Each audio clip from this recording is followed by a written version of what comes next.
of a girl.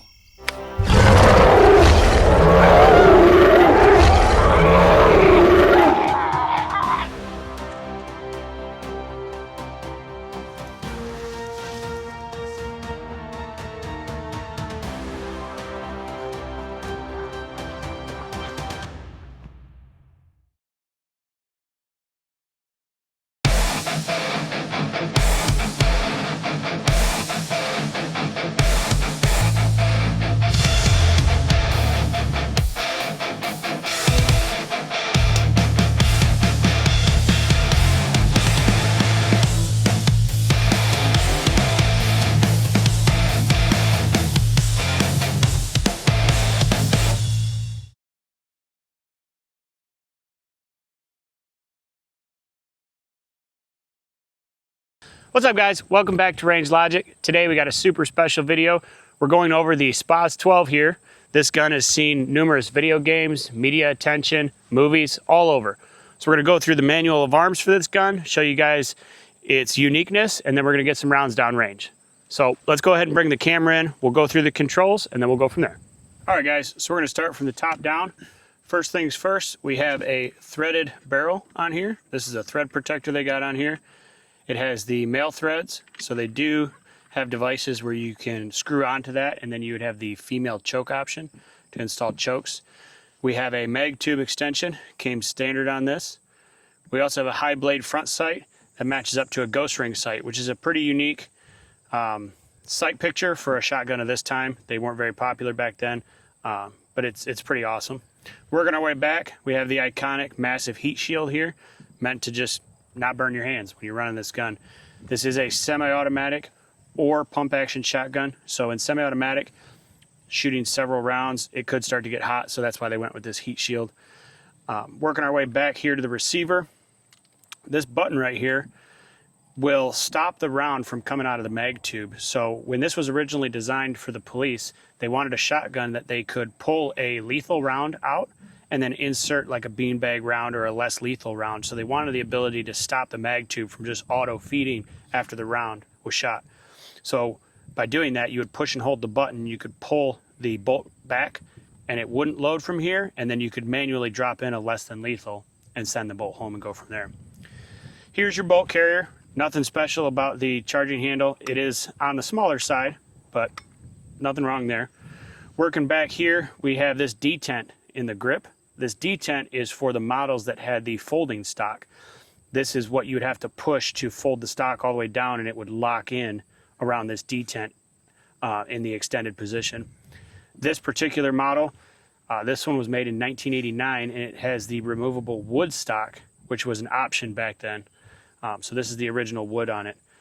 Up here on the top, this is your lanyard connection point for a sling, and it kind of rotates around there, which is pretty neat. I do not personally put a sling on this gun just for fear that this would eventually rip out or something. I'm not running and gunning this, so I don't want to just put undue stress on the gun. If we drop back here, you'll notice it has a cross bolt safety. This was a change from the original design. There was a throw lever style safety that would have a paddle here, and you would flip it around.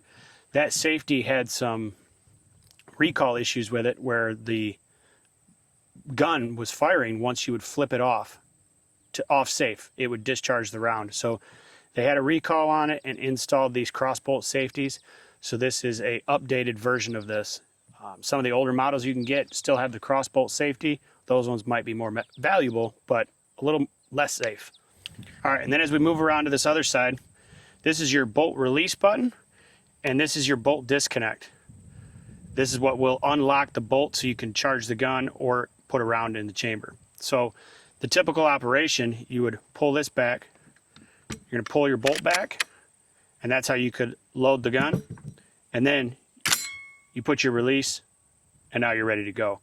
So from here to load the mag tube, you continue to push your bolt release, and it releases your lifter so you can install rounds into the mag tube. So unlike more modern day shotguns where the lifter is already in a downward position where you could just load all the time, this one you do have to hit that button. So it takes a little bit of manipulating on that end. All right, the other thing I want to talk about on this gun that makes it so special is this button right here. This is where we can switch from semi-automatic to pump. So to switch it, you'll notice on the heat shield here you have an AA and an MM. This is auto, this is manual mode. And if you look straight down here, you'll see where the handguard ends. That tells you what position you're in, what mode you're going to be firing in. So right now it's in auto. If we want to switch to manual, you push this button in and then we'll slide the forend back, and now we're in manual mode because our forend is stopping at the M. So now it would work just like any standard pump action shotgun. You could fire low powered brass, less lethal rounds, stuff like that. And now we're back in auto mode. All right guys, that was a little rundown of the controls. Now we're going to go through some of the history. This was originally produced by Luigi Franchi in Italy. It was made from 1979 all the way up until 2000. The gun itself saw dramatically decreased sales after 1994. And then the company was purchased by Beretta in 1994. And then they continued production of this rifle all the way up until 2000. And then after 2000, this was no longer made. They made roughly 37,000 units, and only about 1,800 of them made it into the US. And that just speaks to its rarity and its kind of uniqueness. At the time, it was an expensive shotgun and it was heavy, so a lot of civilians never really saw any value in it. It was mainly sold to police stations and military use and that kind of thing. It wasn't a civilian shotgun at the time. So that's kind of just the basics of it. There's a lot more if you want to dig into it. But we're going to load this thing up and get some rounds downrange. All right, guys, we're out here at the range up in front of some steel targets. Got the SPAS-12. And we just got some low brass 12 gauge. We're gonna run it in pump action mode only first. So for this particular mode, you're gonna hit your release, pull your forend back, drop your round in, and then you hit the bolt release and it'll send the whole thing, including the forend, home. So now from here, as I shoot, I'll pump it just like a traditional shotgun.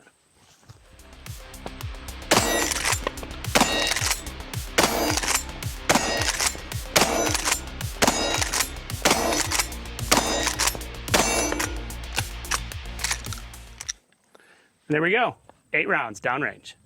All right, so this SPAS-12, the mag tube holds 8 rounds plus 1 in the chamber, plus you have the capability to ghost load this if you choose. So right now we got 8 plus 1 loaded up. Run another string with the pump.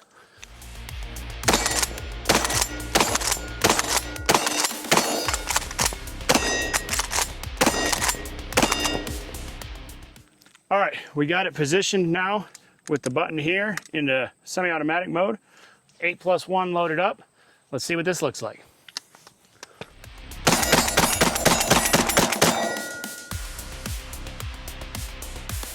There you go.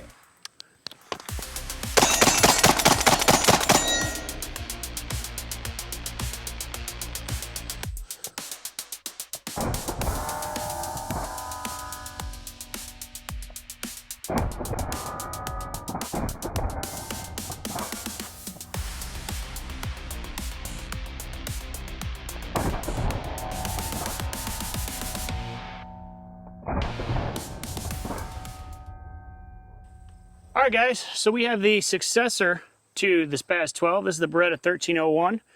If you remember, Beretta bought Luigi Franchi and continued making that SPAS-12 for 4 more years before they eventually stopped production. So we're just going to compare it to a modern combat shotgun. This is the same ammo capacity. The only difference is this can cycle low brass. It can cycle about any kind of 12 gauge, so you don't have to worry about those hot loads to get that SPAS-12 to cycle properly. So we're going to give this a go and see what it looks like.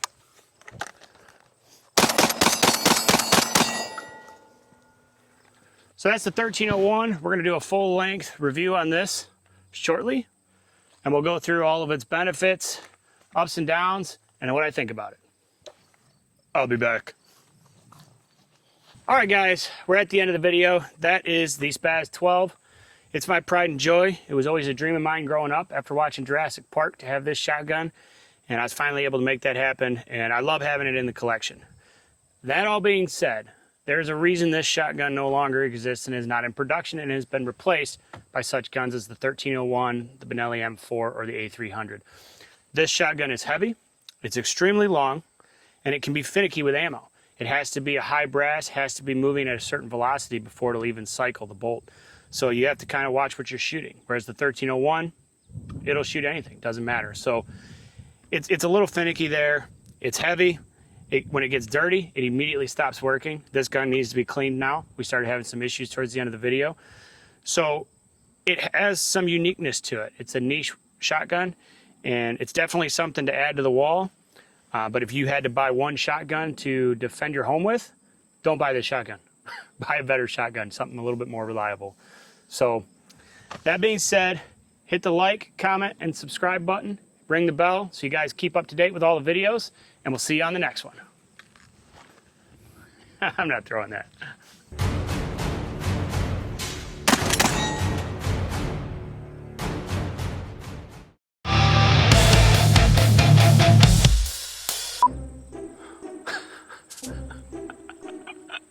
As soon as that son of a bitch is on. What's up, guys? This particular model was manufactured in 1989. That's way too much information for the intro. What the f? Stop me, stop me. All right, guys, that was a little bit on the controls. Now we're gonna go through some of the history with this weapon. I accentuate. All right, so the SPAS-12 mag tube holds 8 rounds, plus 1 in the chamber, plus this rifle. It's not a rifle. I'll be back.